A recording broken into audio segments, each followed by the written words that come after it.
ನಮಸ್ಕಾರ ವೀಕ್ಷಕರೇ, ಈಗಿನ ದಿನದಲ್ಲಿ ಸ್ವಾಮಿ ಅಯ್ಯಪ್ಪನ ದರ್ಶನಕ್ಕೆ ಹೋಗಿ ಬರುವುದೆಂದ್ರೆ ನೀರು ಕುಡಿದಷ್ಟು ಸುಲಭವಾಗಿದೆ. ಅದೇ ಒಂದು ಕಾಲದಲ್ಲಿ ಶಬರಿಮಲೆ ಯಾತ್ರೆ ಅಂದ್ರೆ ಭಯದಿಂದ ಹೋಗ್ತಾ ಇದ್ರು. ಯಾವಾಗ ಯಾವ ಸಮಯದಲ್ಲಿ ಅಪಾಯ ಮತ್ತು ಪ್ರಮಾದ ಜರುಗುತ್ತದೆ ಎಂದು ಯಾರಿಗೂ ಗೊತ್ತಾಗ್ತಾ ಇರಲಿಲ್ಲ. ಆಗಿನ ದಿನದಲ್ಲಿ ಶಬರಿಮಲೆ ಯಾತ್ರೆಗೆ ಏರಿಮೇಲಿ ಮಾರ್ಗ ಒಂದೇ ಉಪಯೋಗಿಸ್ತಿದ್ರು. ಆ ದಾರಿಯಿಂದಲೇ ಪೂಜಾರಿಗಳು, ಸಿಬ್ಬಂದಿಗಳು ದೇವಾಲಯಕ್ಕೆ ಹೋಗಿ ಬರ್ತಾ ಇದ್ರು. ಪೂಜಾರಿಗಳು ಅಯ್ಯಪ್ಪ ಸ್ವಾಮಿಗೆ ಪ್ರತ್ಯೇಕ ಪೂಜೆ ಮಾಡುವ ಸಲುವಾಗಿ ಯಾವಾಗಲೂ ಗುಂಪಾಗಿ ದೇವಾಲಯಕ್ಕೆ ಹೋಗ್ತಾ ಇದ್ರು.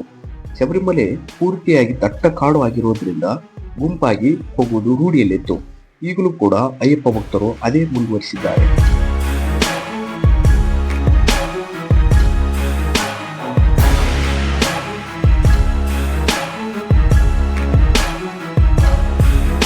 ಎರಡ್ನೂರು ವರ್ಷಗಳ ಹಿಂದೆ 70 ಮಂದಿ ಶಬರಿಮಲೆ ಯಾತ್ರೆ ಕೈಗೊಂಡಿದ್ರು.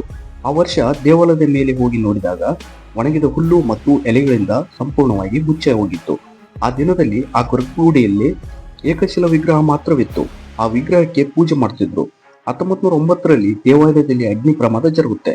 ಆ ಪರಿಸ್ಥಿತಿಯಿಂದ ಹೊರಬಂದು ಸಂಪೂರ್ಣ ದೇವಾಲಯವನ್ನು 1909ರಿಂದ 1910ರಲ್ಲಿ ಪುನಃ ನಿರ್ಮಿಸಿದರು. ಆವಾಗ ಏಕಶಿಲ ವಿಗ್ರಹ ಬದಲು ಪಂಚಲೋಹಗಳಿಂದ ತಯಾರು ಮಾಡಿದ ಅಯ್ಯಪ್ಪ ವಿಗ್ರಹವನ್ನು ಪ್ರತಿಷ್ಠಾಪನೆ ಮಾಡಿದರು. ಅವಾಗಿನಿಂದ ಪಂಚಲೋಹಗಳಿಂದ ಮಾಡಿದ ವಿಗ್ರಹಕ್ಕೆ ಪೂಜೆ ಮಾಡುವುದನ್ನು ಆರಂಭಿಸಿದರು. 1935ರ ನಂತರ ಅಯ್ಯಪ್ಪ ಭಕ್ತರ ಸಂಖ್ಯೆ ಗಣನೀಯವಾಗಿ ಏರಿಕೆಯಾಯಿತು. ಮಕರ ಜ್ಯೋತಿ ದರ್ಶನವಲ್ಲದೆ ಮಂಡಲ ಪೂಜೆಯೂ ಕೂಡ ಭಕ್ತರನ್ನು ದೇವಾಲಯಕ್ಕೆ ಆವಾಹಿಸಿದರು.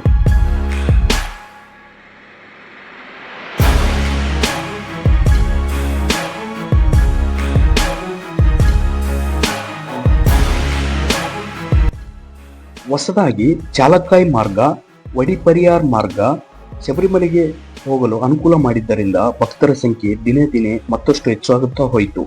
ಕೇವಲ ಮಕರ ಜ್ಯೋತಿ ದರ್ಶನಕ್ಕೆ ಮಾತ್ರವಲ್ಲದೆ ವಿಷು ಪಂಕುನಿ ಉತ್ತರಂ, ಓಣಂ ಅಂತಹ ಹಬ್ಬಗಳ ಸಮಯದಲ್ಲಿ ದೇವಾಲಯದ ಬಾಗಿಲನ್ನು ತೆರೆಯಲಾರಂಭಿಸಿದರು. 1945ರಲ್ಲಿ ದೇವಾಲಯದ ಬೋರ್ಡ್ ನಿರ್ಣಯ ತೆಗೆದುಕೊಂಡಿತು.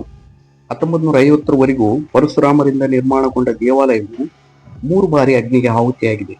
ಆದರೂ ಕೂಡ ಮರಳಿ 1951ರಲ್ಲಿ ಪಂಚಲೋಹ ವಿಗ್ರಹವನ್ನು ಚಂಗನೂರಿನಿಂದ ತರಿಸಿ ವೇದ ಪಂಡಿತರಿಂದ ಮಂತ್ರೋಚ್ಚಾರಣೆ ಮಾಡಿ ವಿಗ್ರಹವನ್ನು ಪ್ರತಿಷ್ಠಾಪಿಸಿದರು. ಅಲ್ಲಿಯವರೆಗೂ ಕೇರಳ ರಾಜ್ಯದಲ್ಲಿ ಮಾತ್ರ ಕೀರ್ತಿ ಗಳಿಸಿದ್ದ ಅಯ್ಯಪ್ಪ ಸ್ವಾಮಿ ವಿಗ್ರಹ ಭಾರತೀಯ ಕಾಳಿ ವಿಗ್ರಹಗಳ ಮಧ್ಯೆ ಇಡೀ ಭೂಮಂಡಲದ ಪ್ರತಿಷ್ಠಿತ ವಿಗ್ರಹವಾಗಿ ಕೀರ್ತಿ ಗಳಿಸಿದೆ.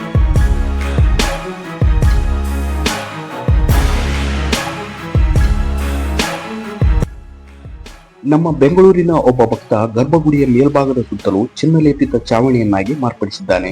2000 ಇಸ್ವಿಯಲ್ಲಿ ಶಬರಿಮಲೆ ಅಯ್ಯಪ್ಪ ದೇವಾಲಯ ಸಂಪೂರ್ಣ ಚಿನ್ನಲೇಪಿತ ದೇವಾಲಯವಾಗಿ ಮಾರ್ಪಾಡು ಹೊಂದಿದೆ. 1984ರ ಪೂರ್ವದಲ್ಲಿ ಪೆದುನೆಟ್ಟಾಮ್ ಅನ್ನೋ ತೋದಕ್ಕೆ, ಪೆದುನೆಟ್ಟಾಮ್ ಎಂದರೆ 18 ಮೆಟ್ಟಿಲುಗಳು, ಪರಶುರಾಮರಿಂದ ನಿರ್ಮಿತವಾಗಿರುವ ಕಲ್ಲಿನ ಮೆಟ್ಟಿಲನ್ನು ಉಪಯೋಗಿಸುತ್ತಿದ್ದರು. ಮೆಟ್ಟಿಲನ್ನು ಹತ್ತುವ ಸಮಯದಲ್ಲಿ ಪ್ರತಿ ಮೆಟ್ಟಿಲಿಗೊಮ್ಮೆ ತೆಂಗಿನಕಾಯಿಯನ್ನು ಹೊಡೆಯುತ್ತಿದ್ದರು. ಹಾಗಾಗಿ ಭಕ್ತರು ಮೆಟ್ಟಿಲನ್ನು ಹತ್ತುವ ಸಂದರ್ಭದಲ್ಲಿ ಸಮಸ್ಯೆಯಾಗತೊಡಗಿತು. ಇದನ್ನು ಗಮನಿಸಿದ ಬೋರ್ಡ್ 1985ರಲ್ಲಿ ಮೆಟ್ಟಿಲುಗಳಿಗೆ ಪಂಚಲೋಹದ ಕವಚವನ್ನು ಹಾಕಿ ಮಂತ್ರತಂತ್ರದಿಂದ ಮೆಟ್ಟಿಲನ್ನು ಕವಚದಿಂದ ಮುಚ್ಚಲಾಯಿತು. ಅಯ್ಯಪ್ಪ ಸ್ವಾಮಿ ದೇವಾಲಯವನ್ನು ಒಳ ಪ್ರವೇಶಿಸಲು ಕೂಡ 18 ಮೆಟ್ಟಿಲನ್ನು ಹತ್ತಬೇಕು. ಅಂದರೆ ಮಣಿಕಂಠನು 18 ಬೆಟ್ಟಗಳನ್ನು ದಾಟಿ ಬಂದಿರುವ ಭಕ್ತರಿಗೆ ನನ್ನ ದರ್ಶನವಾಗಲಿ ಎಂದು ಹೇಳಿರುತ್ತಾನೆ. ಈ ಸಂದರ್ಭದಲ್ಲಿ ಆ 18 ಮೆಟ್ಟಿಲುಗಳ ಹೆಸರೇನು ಎಂದು ತಿಳಿದುಕೊಳ್ಳೋಣ. ಮೊದಲನೆಯದಾಗಿ ಪರ್ನಾಂಬಲಮೇಡು, ಗೌತಮಮಲ, ನಾಗಮಲ, ಸುಂದರಮಲ, ಚಿಟ್ಟಂಬಲಮಲ, ದೈಲಾದುಮಲ, ಶ್ರೀಪಾದಮಲ, ಕಲಗಿಮಲ, ಮಾತಂಗಮಲ, ದೇವರಮಲ, ನಿಲ್ಕಲ್ಮಲ, ದಾಲಪ್ಪಾರ್ಮಲ, ನೀಲಿಮಲ, ಕರಿಮಲ, ಪುತ್ತುಸೇರಿಮಲ, ಆಲೈಕಟ್ಟಿಮಲ, ಇಂಜಪ್ಪಾರಮಲ, ಶಬರಿಮಲ. ಈ 18 ಬೆಟ್ಟಗಳು ನಮ್ಮ ಮನದಲ್ಲಿರುವ 18 ಲಕ್ಷಣಗಳು, ಇರಲೇಬಾರದಾದಂತಹ ದುರ್ಮಾರ್ಗಗಳ ಸಂಕೇತಗಳು ಎಂದು ಪಂಡಿತರು ಹೇಳುತ್ತಾರೆ. ಅದಕ್ಕಾಗಿ 18 ಬೆಟ್ಟಗಳು, 18 ಮೆಟ್ಟಿಲನ್ನು ಹತ್ತುವ ಭಕ್ತನಿಗೆ ಮಾತ್ರ ಅಯ್ಯಪ್ಪ ಸ್ವಾಮಿ ದರ್ಶನ ಭಾಗ್ಯ ದೊರೆಯುತ್ತದೆ. ಹಾಗೆ ಮಣಿಕಂಠನು ತನ್ನ ಮೆಟ್ಟಿಲಿನ ಪಕ್ಕದಲ್ಲಿ 18 ಅಸ್ತ್ರಗಳನ್ನು ತ್ಯಜಿಸಿ ಹೋಗಿರುವುದರಿಂದ ಪುರಾಣಗಳಿಂದ ತಿಳಿದು ಬಂದಿದೆ. ಆ ಅಸ್ತ್ರಗಳ ಹೆಸರುಗಳೇನು ಎಂದು ಪ್ರತಿಯೊಬ್ಬ ಅಯ್ಯಪ್ಪ ಭಕ್ತ ಇವುಗಳನ್ನು ತಿಳಿದುಕೊಳ್ಳಲೇಬೇಕು. ಮೊದಲನೆಯದು ಸರಂ, ಸ್ಕುರಿಕ, ಡಮರುಗ, ಕಾಮೋದಕ, ಪಂಚಜನ್ಯಂ, ನಾಗಹಸ್ತ್ರಂ, ಹಲಾಯುಧ, ವಜ್ರಾಯುಧ, ಸುದರ್ಶನ, ದಂತಾಯುಧ, ನಖಾಯುಧ, ವರುಣಾಯುಧ, ವಾಯುಅಸ್ತ್ರ, ಸಾತ್ನಾಸ್ತ್ರ, ಬ್ರಹ್ಮಾಸ್ತ್ರ, ಪಾಶುಪಶಾಸ್ತ್ರ, ತುಲಾಯುಧ, ತ್ರಿಶೂಲ. ಈ 18 ಆಯುಧಗಳು 18 ಮೆಟ್ಟಿಲ ಕೆಳಗೆ ಇವೆ ಎಂದು ನಂಬುತ್ತಾರೆ. ಅದಕ್ಕಾಗಿ ಮೆಟ್ಟಿಲನ್ನು ಹತ್ತುವ ಸಂದರ್ಭದಲ್ಲಿ ಪ್ರತಿಯೊಬ್ಬ ಭಕ್ತ ತನ್ಮಯನಾಗಿ ಎಮೋಷನ್ ಆಗಿ ಮೆಟ್ಟಿಲನ್ನು ಹತ್ತುತ್ತಾರೆ. ಹಾಗೆ ಅಯ್ಯಪ್ಪ ಸ್ವಾಮಿ ಆಭರಣಗಳನ್ನು ಒಂದು ಸೇವಾ ಭದ್ರತಾ ಕೊಠಡಿಯಲ್ಲಿ ಇಡುತ್ತಾರೆ. ಅಲ್ಲಿಂದ ಮಕರ ಸಂಕ್ರಾಂತಿಯ ವಿಶೇಷ ದಿನದಂದು 3 ಪೆಟ್ಟಿಗೆಯಲ್ಲಿ ಆ ಆಭರಣಗಳನ್ನು 11 ಮಂದಿ ಸಭ್ಯವಂತರು ಮಡಿವಂತರು 3 ದಿನದ ಒಳಗೆ ಆಭರಣವನ್ನು ಮುಚ್ಚಿಕೊಂಡು 84 ಕಿಲೋಮೀಟರ್ ದೂರವಿರುವ ಶಬರಿಮಲೆಗೆ ತರುತ್ತಾರೆ. ತಂದಿರುವ ಆಭರಣಗಳನ್ನು ಅಯ್ಯಪ್ಪ ಸ್ವಾಮಿಗೆ ಅಲಂಕರಿಸಿ ಕರ್ಪೂರ ಹಾರತಿಯನ್ನು ಗುಡಿಯೊಳಗೆ ಕೊಟ್ಟಾಗಲೇ ಪೂರ್ವ ದಿಕ್ಕಿನಲ್ಲಿರುವ ಹೊನ್ನಾಂಬಲಮೇಡು ಬೆಟ್ಟದಿಂದ ಭಕ್ತರಿಗೆ ಮಕರ ಜ್ಯೋತಿ ದರ್ಶನ ಆಗುತ್ತೆ.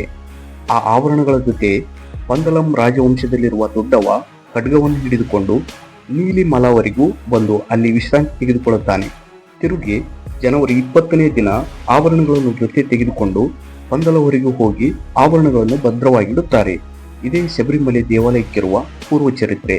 ಇದೇ ತರ ವಿಡಿಯೋಗಾಗಿ ನಮ್ಮ ವಿಡಿಯೋ ಇಷ್ಟವಾದರೆ ಲೈಕ್, ಕಮೆಂಟ್ ಅಂಡ್ ಶೇರ್ ಮಾಡಿ ಮತ್ತು ಸಬ್ಸ್ಕ್ರೈಬ್ ಮಾಡುವುದು. ಧನ್ಯವಾದಗಳು.